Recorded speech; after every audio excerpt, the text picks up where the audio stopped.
Hai guys, assalamualaikum. Yuk ikuti serangkaian kegiatanku kemarin ya, hari Senin tanggal 12 Mei 2025. Jadi kemarin itu kita pergi rombongan bersama keluarga ya, mau ke Japanan Pasuruan guys. Jadi acaranya ke sana itu silaturahmi atau takziah Mbah Ger yang kapan hari aku share meninggal dunia itu ya guys.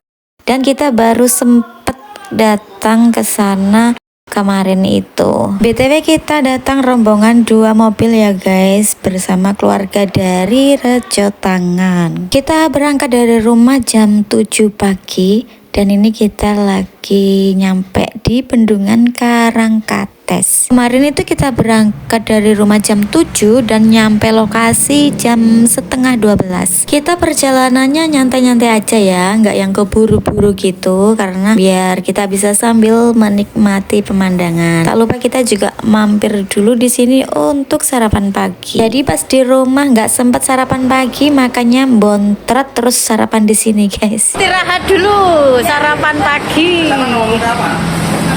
Sarapan pagi di rest area guys. Sarapan. Ya, sarapan. Monggo. Iki tok nggih. Maksum derek maling Bang. Monggo. Bontret.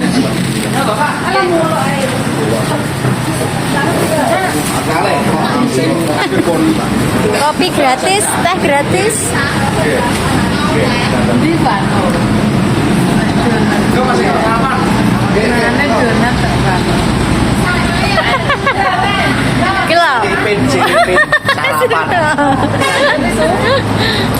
Jadi di sini bukan warung ya guys, tapi rest area.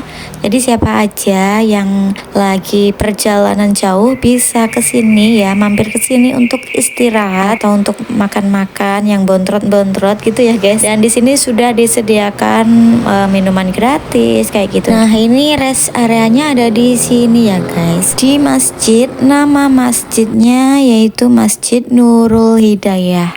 Untuk lokasinya pokoknya setelah melewati Bendungan Karangkates gitu ya guys. Oke, sebelumnya saya ucapkan terima kasih nih ya untuk masjidnya yang sudah memberikan tempat untuk beristirahat.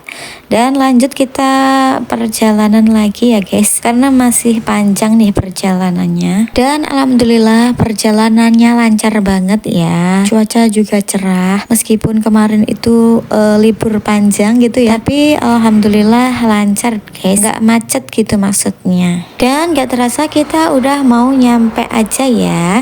Ini kita sudah masuk gang arah rumah yang mau dituju. Oke guys, kita persiapan untuk turun.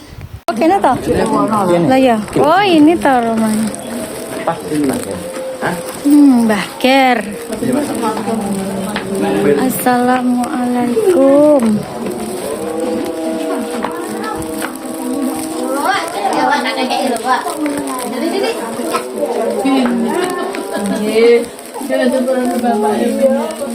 Mia. Ayo lah. Ya Allah. Lah. Ketemu siapa ke Mia? Gitu. Oh iya. Mbak Mia. Alah, akar aku kayak ngono kuwi. Pano. Cilot mau bra. Cilot. Oke, ini pada masuk semua. Seperti inilah keadaan rumahnya. Dan ini aku mau sedikit cerita aja ya, kalian bisa sambil melihat videonya. Ini kelas balik cerita tentang Mbah Ger dulu. Jadi nama aslinya itu sebenarnya Bapak Sumadi, tapi nggak tahu kenapa kok panggilannya jadi Mbah Kikir. Singkat cerita, Mbah Ger dulu itu asli orang Blitar, istrinya juga Blitar, dan istrinya itu udah lama banget ya meninggal. Aku aja masih kecil, masih lupa-lupa ingat gitu. Terus Mbah Ger ini punya anak satu, namanya Ibu Suparmi, dan Ibu Suparmi sendiri punya anak 3. Jadi cucunya Mbah Ger ada 3. Yang nomor 1 cowok, nomor 2 cewek, nomor 3 juga cewek. Dan mereka semua tinggal di rumah ini di Japanan Pasuruan. Untuk cucunya yang nomor 2 itu tunawicara ya guys, tapi sudah menikah tapi dapat tunawicara juga. Kemudian Kemudian untuk yang cucunya nomor 3 itu cacat fisik guys. Dulu waktu bayi itu pernah terjatuh gitu ya, nggak, akhirnya panas, kejang-kejang, dan akhirnya kena saraf otak juga gitu. Nomor 3 yang aku godain tadi ya, namanya Mia. Nah itu dia itu sebaya sama aku ya, seumuran, makanya aku godain dia karena memang dulu waktu kecil itu kita saling jarak-jarakan gitu loh guys. Nah Ibu Suparmi itu sendiri suaminya dulu orang Surabaya ya guys, jadi sejak menikah itu langsung tinggal di Surabaya, punya anak 3 itu. Jadi seingat aku dulu itu mudiknya ke Blitar kalau pas lagi lebaran kayak gitu. Terus suaminya Ibu Suparmi itu sendiri sudah meninggal lama banget ya guys, waktu anaknya masih kecil-kecil. Aku sendiri aja juga nggak ingat banget. Jadi Ibu Suparmi itu menjadi tulang punggung untuk anak-anaknya. Dulu juga sempat menikah lagi dengan orang Blitar, tapi ternyata orangnya itu jahat kayak preman gitu loh guys. Kalau sekarang tuh KDRT gitu ya, bahkan pernah ngancam-ngancam mau dibunuh kayak gitu. Terus akhirnya mereka berpisah. Terus Ibu Suparmi balik lagi ke Surabaya.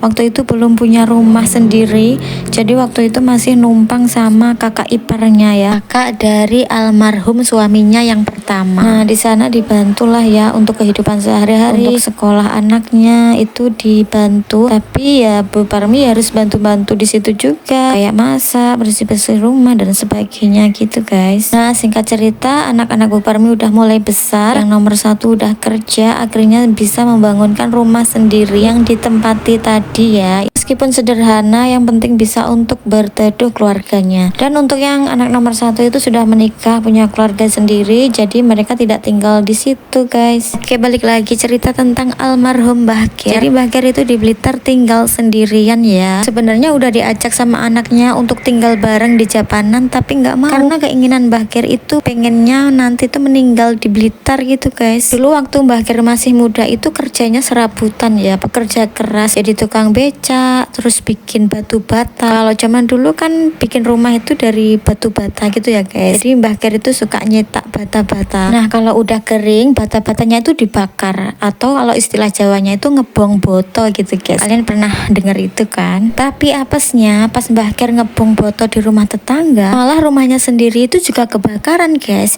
Zaman dulu kan belum ada listrik, jadi untuk penerangannya itu pakai timar ublek ya, sedangkan rumahnya itu dari bambu atau rumah gede. Nah mungkin pas malam itu ditinggal ngebong boto, mungkin di rumahnya ada kucing yang menjatuhkan ubleknya itu sehingga membakar semua isi rumahnya sampai habis. Jadi Mbah Ger itu bener-bener nggak punya apa-apa di Blitar guys, hanya pakaian yang dipakai di badan. Apalagi tanah yang dibanguni rumahnya itu bukan miliknya sendiri guys, tapi milik almarhum Mbah Sukiban. Untungnya almarhum Mbah Sukiban ini orangnya baik, jadi Mbah Ger itu boleh tinggal di rumahnya, mau sampai kapanpun boleh tinggal di situ. Nah makanya Mbah Ger sampai di usia 92 tahun masih tinggal di Blitar. Oke, balik lagi cerita Bu Suparmi.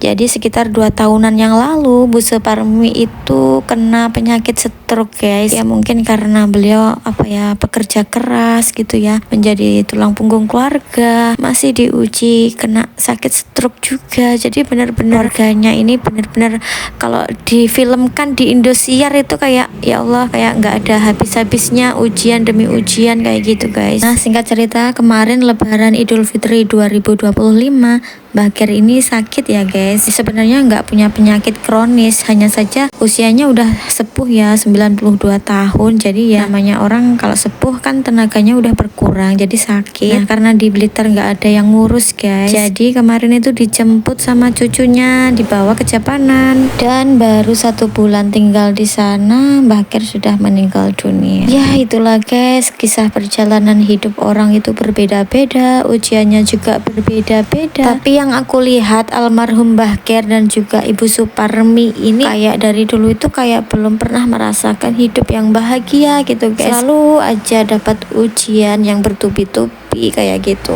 Aku sih berharap seandainya ini diibaratkan sinetron Indosiar, aku ingin mereka itu memiliki akhir cerita yang indah atau happy ending gitu guys. Itulah kenapa saat kita merasa bahagia, saat kehidupan kita tidak ada masalah, tidak ada ujian, jangan terlalu sombong gitu guys. Karena kita melihat di luaran sana itu masih banyak orang yang kehidupannya itu lebih memprihatinkan dari kita. Dan itulah kenapa aku tuh pengen banget jadi orang yang sukses, orang yang kaya. Aku itu pengen jadi orang yang bisa berbagi, orang yang bermanfaat untuk orang lain, bisa meringankan bebannya. Ya pokoknya ya bisa bahagiakan orang lain, kan ada perasaan bahagia ketika kita bisa membantu orang lain. Oke guys, cukup sekian cerita aku dan see you, bye bye.